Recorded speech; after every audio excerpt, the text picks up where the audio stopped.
Good morning, lovelies. How is everyone on this beautiful sunny day? It is Tuesday, October 12th, 2021, the second day of the week coming off the weekend, which means everyone is back in work mode. So I'm extending lots of warmth and shine that you find pockets of time this week to serve yourself in ways that are positive and filling. As we move closer to the holidays, it will inevitably become more difficult to take time for ourselves. Whether we are overwhelmed with our jobs, busy with families, working to be promoted, learning to balance new relationships, or even stressing about holiday finances, the concept of me time often gets lost in the wayside and in return can manifest itself in mildly harmful or sometimes significantly harmful behaviors and attitudes, both emotionally and psychologically. Which means, yep, you guessed it, we can further expect these manifestations of discontent to show themselves in our physical being as well, sometimes resulting in illness, sometimes resulting in weight gain or weight loss, sometimes resulting in acne, and sometimes resulting in constant states of agitation or unhappiness. In the practice of yoga, we have what is called the yamas and niyamas, more commonly referenced as restraints and observances, the opposing forces of what we should do and what we should refrain from doing as we adventure through this life dealing with the internal self and the external world around us. In many ways, the yamas and niyamas are a constitution outlining how we should strive to live our lives. Now, this information is offered to you to accept or reject as is appropriate for you, but practically speaking, it can be used as a simple code of conduct. In many less words, the famed do unto others as you would have them do unto you, including also how you treat yourself. In honor of our journey of self-improvement, the ever-looming whereness or journey to the inner edge, today's practice is dedicated to the yama or restraint satya, which means truthfulness, and the niyama or observance, ishvara pranidhana, which means surrender. And in this morning's case, we're applying these concepts specifically to our practice on the mat. The class will be led verbally, a small salutation sequence. You'll be asked to close your eyes, and in the words of one of my very favorite mentors, notice what you notice. Asking you to put away judgment and false pretenses, to be honest with yourself about what you bring to the mat, and in doing so, surrendering to these weaknesses by letting go of makeshift branding that prevents you from crawling before you walk. At hoboqua, we say, acknowledge where you are with grace, envision where you want to be with intention. And in doing so, the hope is that as a community, we can learn to be kinder, more tolerant, and more patient with ourselves, but also with the external world around us, so that our honesty catalyzes surrender in a way that further promotes growth, forward movement, and progress. Our surrender is not a loss in battle. On the contrary, it's an opportunity to gather more resources and support the victory. So with this in mind, roll out your mats, grab a single block for today's practice, keep a light heart and a good sense of humor. We're about to keep it real, judgment-free, and quite intentional. I'll see you on the mat.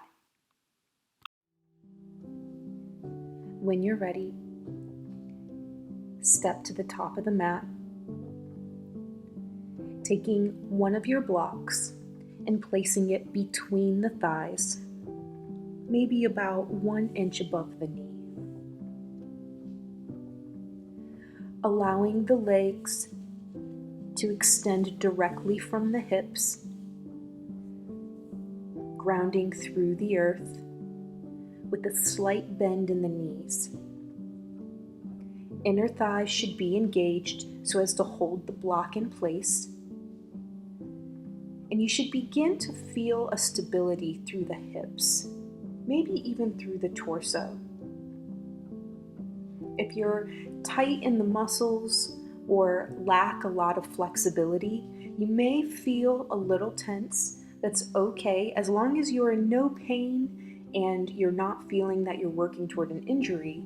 You should be okay. As we begin the practice and begin to flow this morning, hopefully you'll feel those tendons and ligaments and muscles begin to awaken, Lengthen and relax a little bit, offering you a bit more comfort and ease in your movements this morning.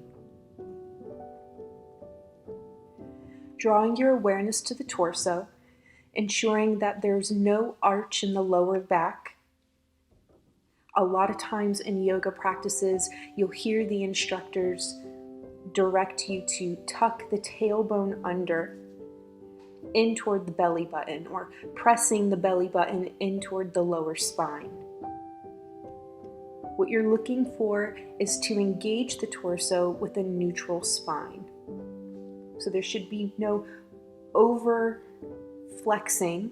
You shouldn't see the hips jut in front of the knees, but what you should feel is a nice stable, grounded stance through the mat, where the hips are neutral. There's no sway in the lower back. And when I say sway, I'm not talking about the natural curvature of the shape of the body. I mean intentional extension through the lower spine and the tailbone. Shoulders should be rolled down away from the ears, arms relaxing to the side, palms facing forward. Gaze is ahead as the eyes close.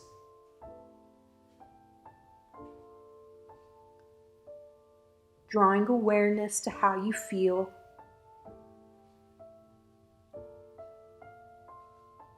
Beginning to notice the breath. Inhaling through the nose and exhaling through the nose or mouth, your choice this morning. Syncing the breath with your awareness to the space on the mat.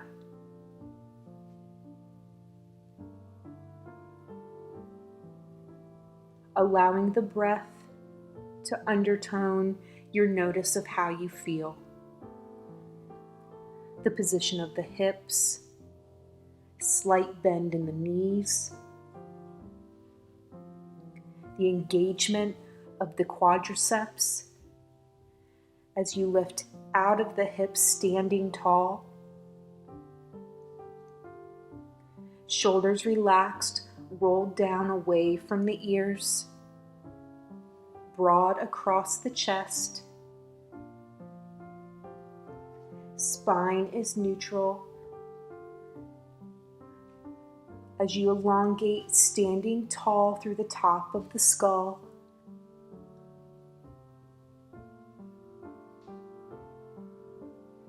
Arms to the side as the palms face forward.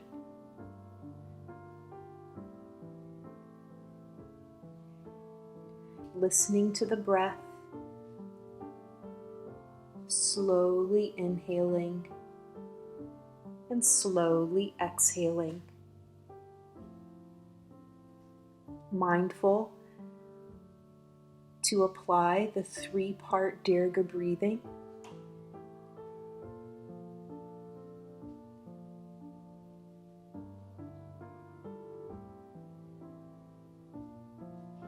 Inviting you to take a few hip circles to the left, maintaining the block between the thighs, simply awakening the body. You may feel a slight stretch through the hip flexors, maybe even through the lower back. And when you're ready, rolling the hips in the opposite direction. Nice and slow, imagining a rectangle, if you will, aiming to touch all 4 corners of the box.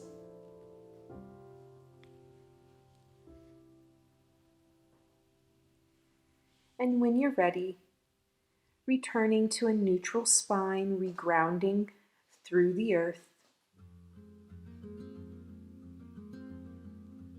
Eyes remain closed as you notice what you notice.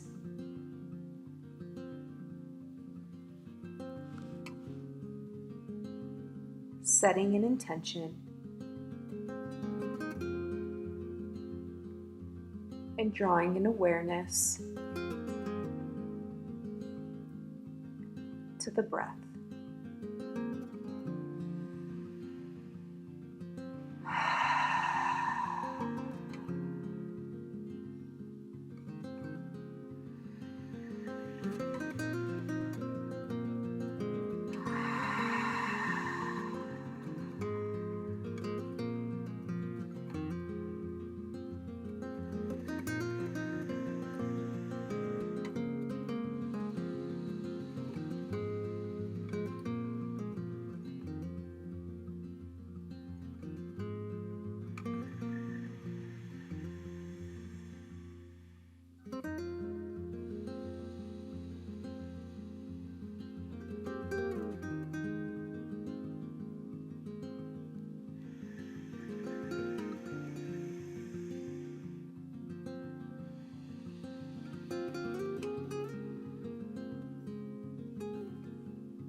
Inhaling, arms rise.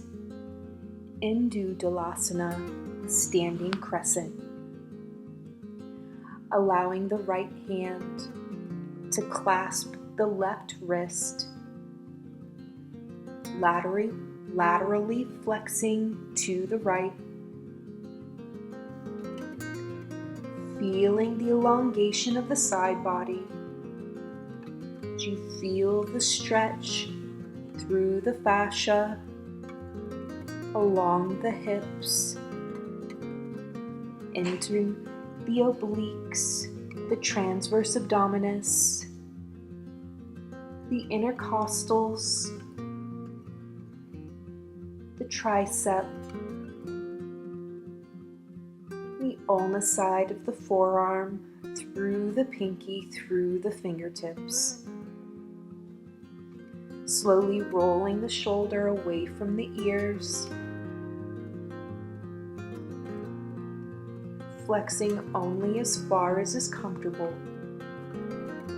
Ensuring that the glutes are not jutting back and the hips are not jutting forward. There should be no overextension or arch in the lower back. Grounding through the feet as we inhale through the nose. And slowly exhale, returning to center. Inhale, fingertips reach for the sky. Exhale, lateral flexion to the left. This time, engaging the left hand to clasp the right wrist. As we inhale, stretching through the fingertips along the right side body. Again, feeling the stretch from ankle to pinky, elongating the fascia along the outer right thigh, feeling the stretch through the hips, through the obliques, through the transverse abdominis, along the ribs, into the underarm, along the ulna side of the forearm. Inhaling, stretching through the fingertips. Exhaling, rolling the shoulder away from the ear as you ground into the mat.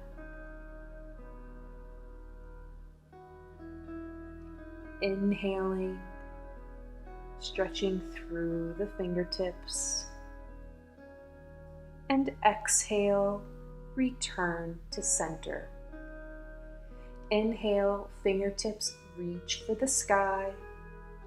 Exhale, arms fall to the side.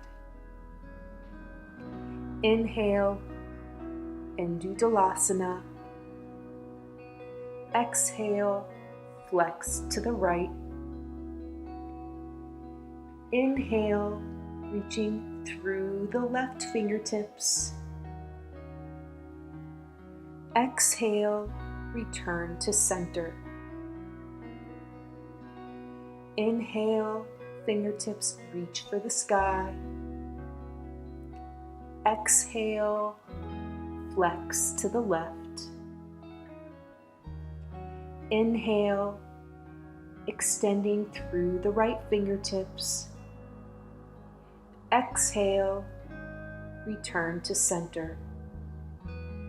Inhale, fingertips reach for the sky. Exhale, arms to the side, Tadasana.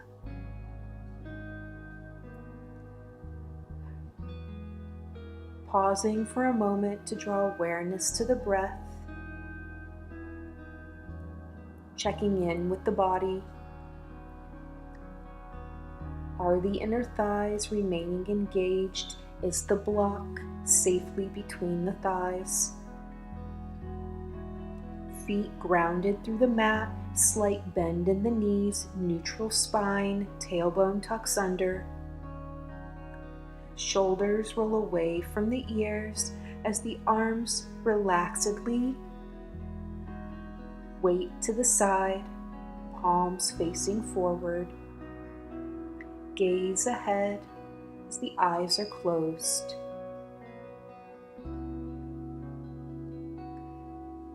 Offering a small reminder to keep humor with our next two postures, as I invite you to complete them with the eyes closed. What you may find is that the eyes closed produce a bit of imbalance when we're moving through our practice. And so this is not to entice you to fall or to fall over or to even make fun. It is intended for you to really focus on the intention of the movement and drawing your awareness inward to your space on the mat. And for some of us, this may be that skill we surrender to. This may be that false judgment we let go of. Something that we usually do, especially with the eyes open, taking for granted that there may be a weakness in the engagement of the core or a weakness in the stability of our ground, causing us to tip a bit off balance. But as is true with the journey, we gather our resources and we prepare for that win, so that the initiation of the practice today becomes the habit of the practice tomorrow. Inhale, arms rise. Exhale, Uttanasana, forward fold. Allowing a bend in the knee, releasing any unwanted tension in the hamstrings. Being very honest with yourself this morning about your flexibility, and maybe only your flexibility in this morning's practice. If you're somebody who frequently exercises, if you are a runner, if you are a swimmer, or if you just stand all day when you're at work, you may find that the back side of your legs, are increasingly tight. And so to begin your entrance into this posture, you want to keep those knees nice and bent. Offering yourself forgiveness where it's needed and increasing the intensity as it feels right for you and for your body in your space. Allowing the hands to reach for the elbows as the belly sinks further to the thigh, ragdolling toward the earth, spine elongating, feeling the space between the cervical spine, the 7 small vertebrae that reach from the brainstem to what we notice as the bottom of our neck. Maybe shaking the head no, nodding the head yes. Developing a feeling of weightlessness as the torso elongates toward the earth and the legs ground us through the earth.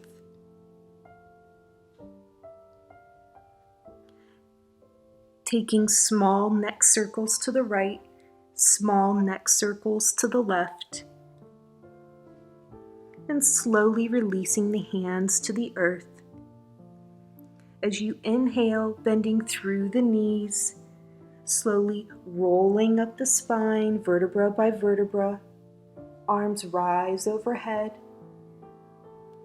Exhale, hands to heart center.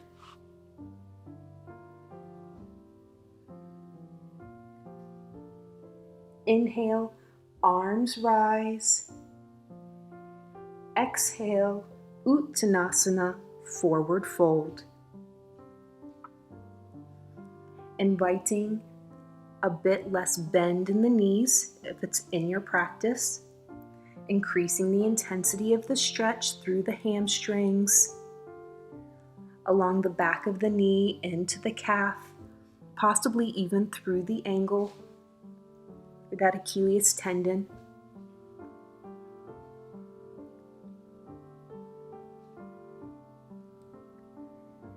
Inhale, half forward fold, Ardha Uttanasana. Drawing awareness to the mechanics of the body. There are multiple variations for correct posture in this pose. This morning, I'm going to guide you to take an anatomically balanced approach as you allow the torso to extend at a 90-degree angle directly from the hips over the earth, and allowing the arms to fall directly beneath the shoulder. So you're at a 90-degree angle from quad through hip into the torso, and you have a 90-degree angle from the bicep, tricep through the shoulder into the back, the upper back.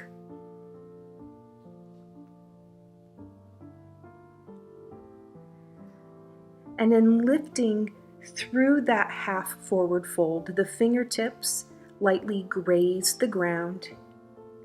And you exhale, allowing the belly to fall over the thighs into Uttanasana, forward fold.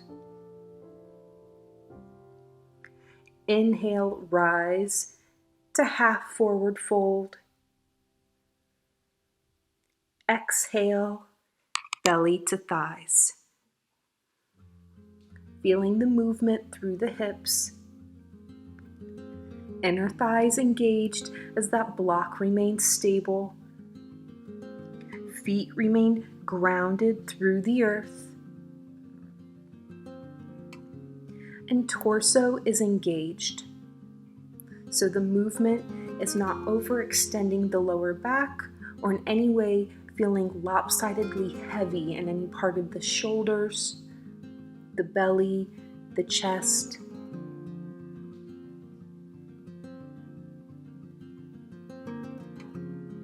Inhale, rise to Ardha Uttanasana. And exhale, Uttanasana. Again, allowing the hands to reach for the elbows. As you ragdoll the spine over the thighs, elongating toward the earth. Inviting you to shake the head no, nod the head yes. Taking small neck circles to the right, small neck circles to the left. And when you're ready, inhaling, slowly rolling up the spine, vertebra by vertebra, arms rise overhead.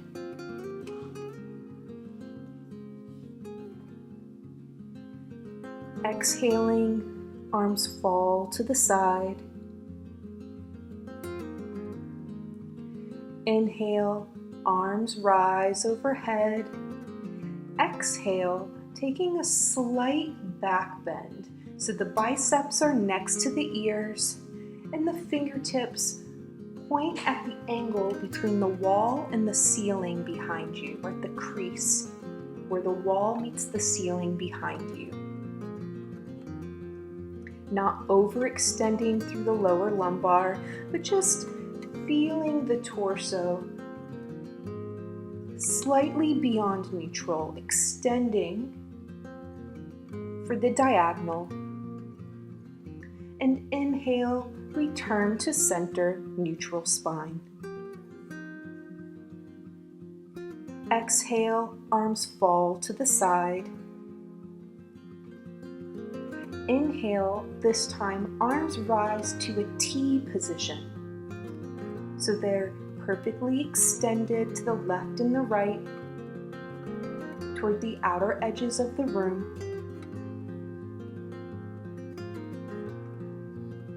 Inviting you to extend at the wrist by allowing the fingertips to point upward, or as far upward as they may go. For those of us who do a lot of typing, or possibly if you just lack a lot of flexibility through that forearm, you're really going to have a difficult time allowing for that wrist to invite the palm to almost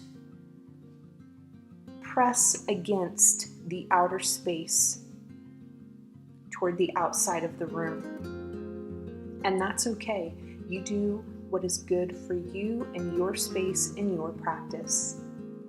You should be feeling the stretch right now, feeling the energy flowing from the palms, maybe through the middle finger, along the underside of the forearm, possibly even through the bicep into the underarm. And when you're ready, slowly exhale as we flex the wrists, this time fingertips pointing toward the earth.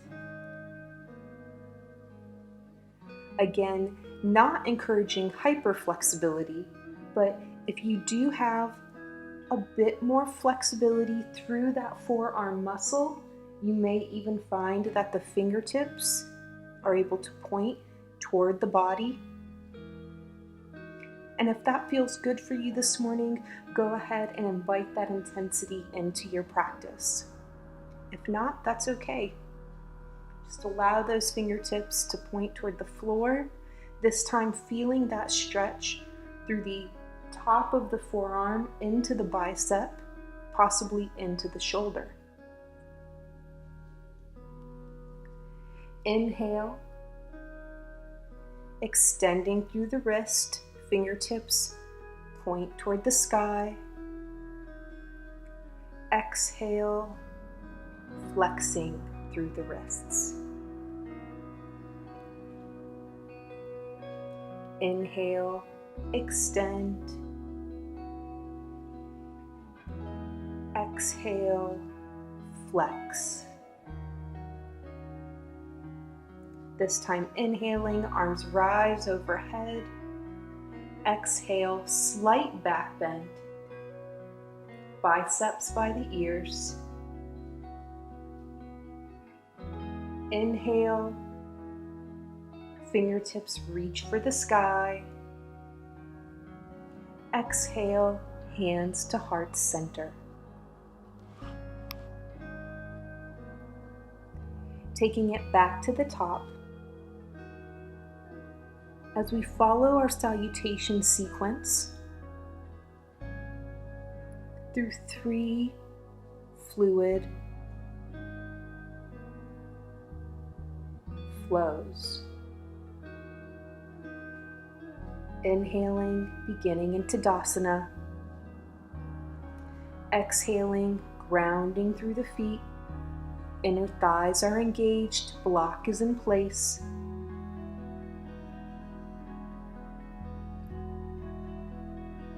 Inhale, arms rise, gaze meets the sky. Exhale,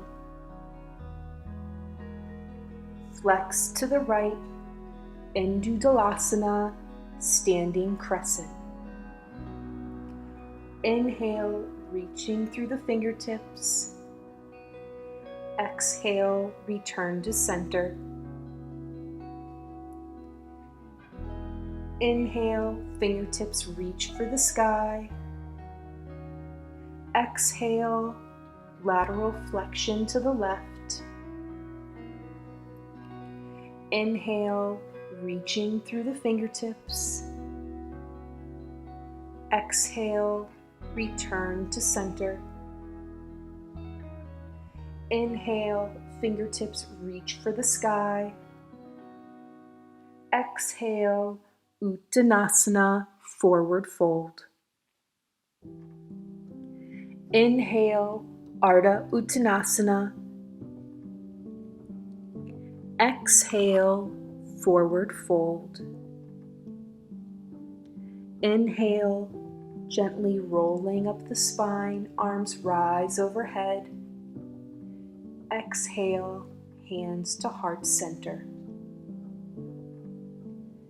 Inhale, arms rise overhead, gaze meets the sky. Exhale, lateral flexion to the right, Indudalasana. Inhale, reaching through the fingertips, feeling the stretch along the left side body. Exhale, return to center. Inhale, fingertips reach for the sky. Exhale, lateral flexion to the left.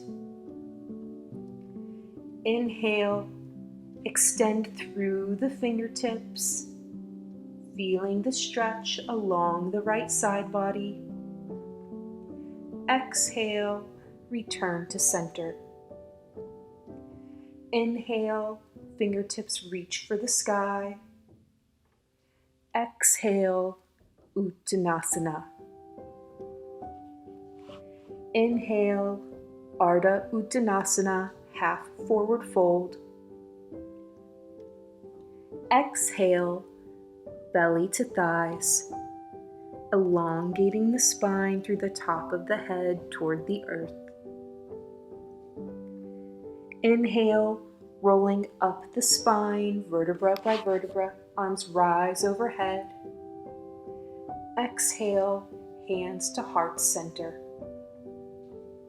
Final flow, inhale, arms rise overhead. And allowing you to guide the flow from here, continuing the movement, syncing the breath with the poses.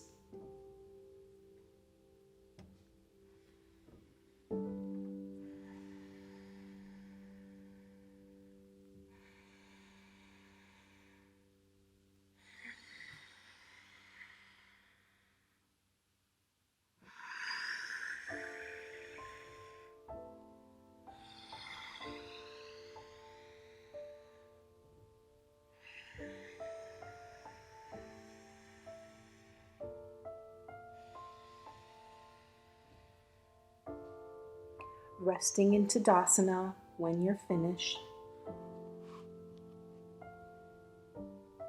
Inhaling through the nose and slowly exhaling.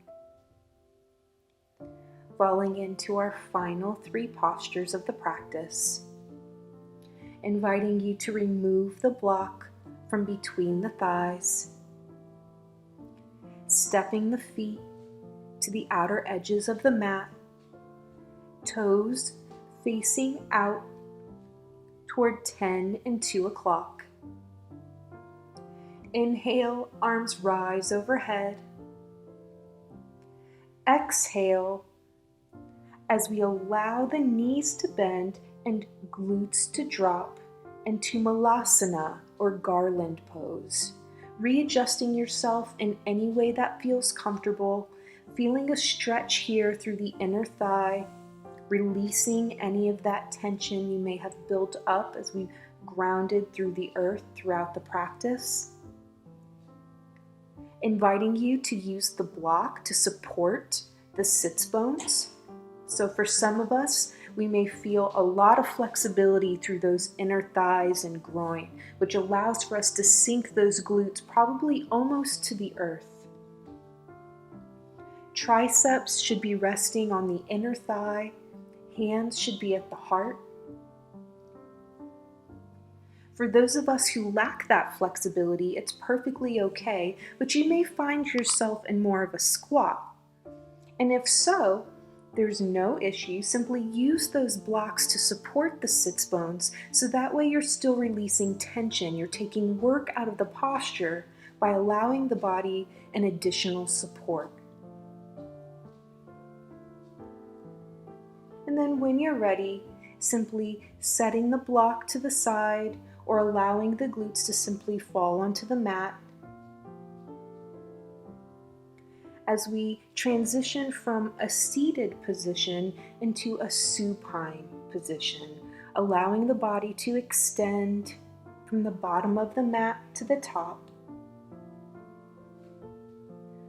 pulling the right knee into the chest as the left hand pulls the thigh across the body, taking spinal twist to the left. Arms extend to the side in a T-like shape as the gaze remains toward the sky or gently peeks over the right shoulder. Inhaling through the nose and slowly exhaling, offering a support as we release any tensions we may have developed throughout the hips or the lower lumbar. And that is, if you use your block, you can support the thigh in the spinal twist by allowing that block to rest on the underside of the right inner thigh, preventing unwanted intensity by allowing the knee to simply fall to the floor. When you're ready, returning to center, elongating the right leg along the earth as the left knee pulls into the chest. Right hand reaches for the left knee, pulling the thigh across the body, taking supine spinal twist to the right. Arms extend to the side in a T-like shape as the gaze remains to the sky or turns to the left, peeking over the left shoulder.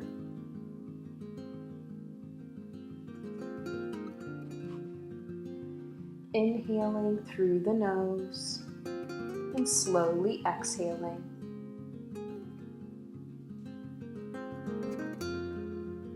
Enjoying that stretch through the hips, through the hamstrings, through the back and the torso. Feeling the stretch through the shoulders and the chest.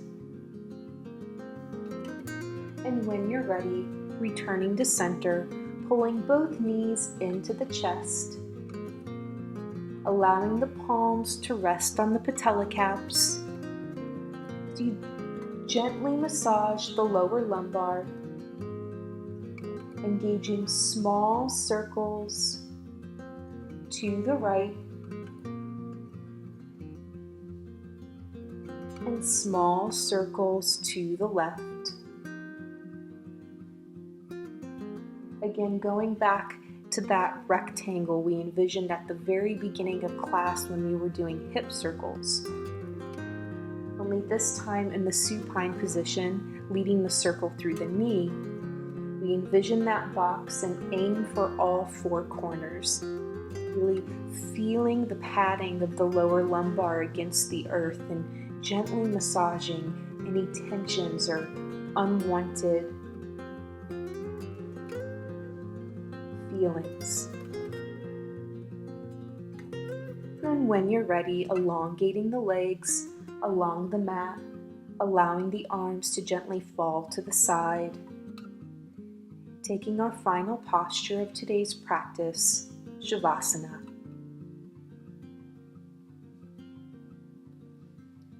Allowing the toes to splay toward the outer edges of the mat. Allowing the body to sink into the earth. You should feel pretty loose, tense less, if you will.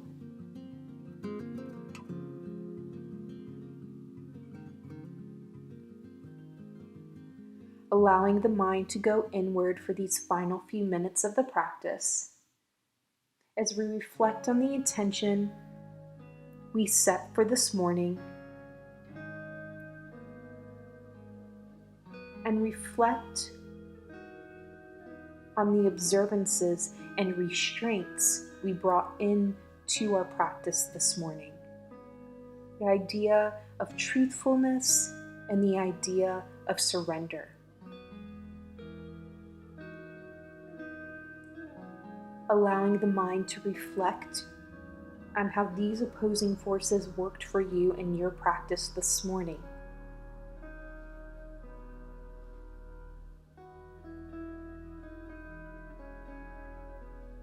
Including the concept of strength over weakness, and that is maybe some of you found this morning that your practice is much better than you give yourself credit for. And in doing so, the honesty and the surrender is that because you have this unidentified strength or this unacknowledged strength, that you surrender to the weakness of letting go of what feels safe and pushing yourself to do something out of your comfort zone, leveling up, if you will.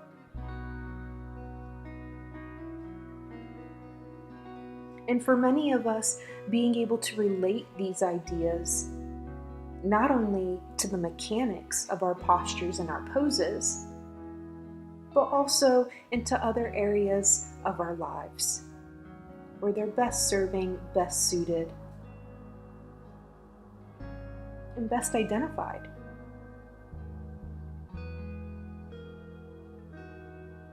Taking the next 2 minutes in silence,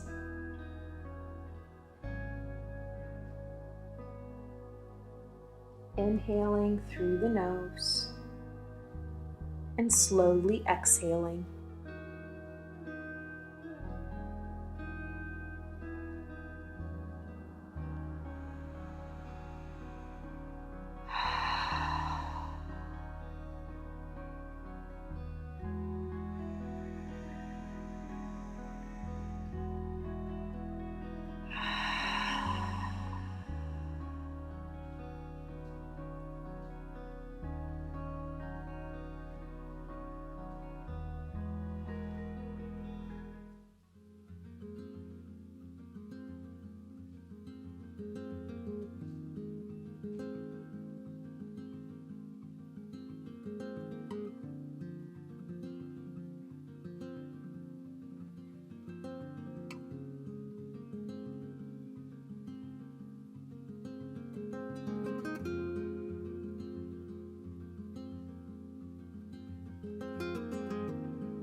And when you're ready, drawing your awareness back into the room.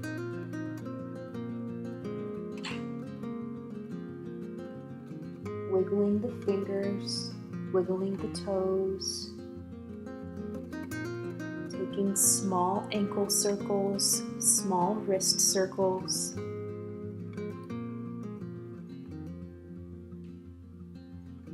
Allowing the body to gently roll to the left side as you use the left bicep to pillow the ear and the right palm to ground through the earth, lifting the torso away from the mat.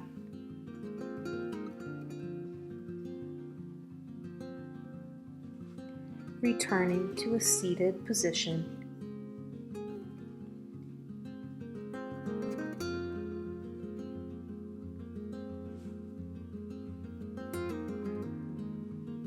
Inviting you to close this morning's practice in a non-traditional seated posture, Baddha Konasana, inviting the bottom of the feet to come together, taking a final stretch through that inner thigh, the inner side of both legs, allowing the body to rest naturally, allowing this to be a posture of comfort and not a posture of intended stretch.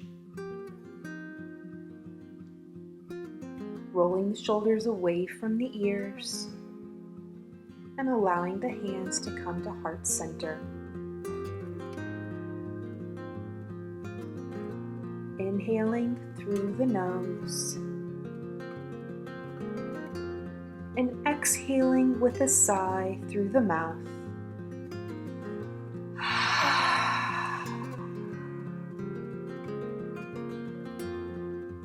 Joining me for one round of the peace sound vibration Om. Inhaling through the nose.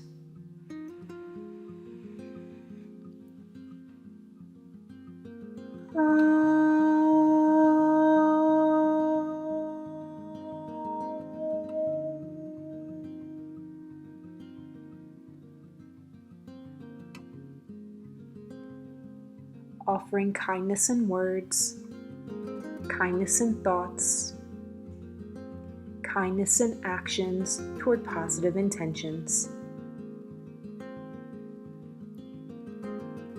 May the light in me shine with the light in you. Share the awareness, share the grace, share the intention. Namaste.